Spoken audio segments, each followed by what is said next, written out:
Hi, Emerson. I'm here in Wisconsin. I don't know if you can find that on your map.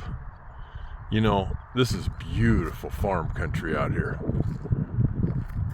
I mean, it's just one farm after another.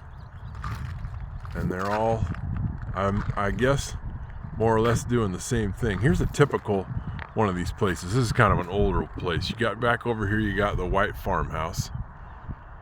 And then you got some barns around here. This big old red barn, there's a lot of these. And then you got this thing here with the white top on it. That long, tall thing. What the heck is that? In America, I don't know what they call it where you're at, but in America they call this thing a silo in English. S-I-L-O, I believe. This is where they keep the corn all year long. You see out here, this is a cornfield. In fact, I think it's planted in corn. It's just starting to come up out here. Maybe you can see the little corn plants starting to grow. They're just tiny right now.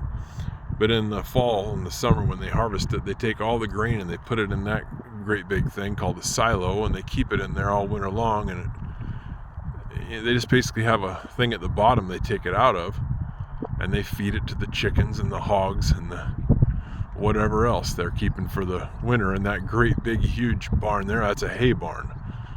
And there's one behind it that was kind of falling down back there. Anyway, they keep the hay in there, and they keep the corn in there, and that's how they feed the animals all through the winter here. There's a tough winter here in Wisconsin. I mean tough, long and cold winter. So they got to keep all the hay and the corn in those things for the livestock. Anyway, it's just one after another out here in the countryside of Wisconsin, of these big barns and these silos to keep the food for the animals, to keep them alive all through the winter.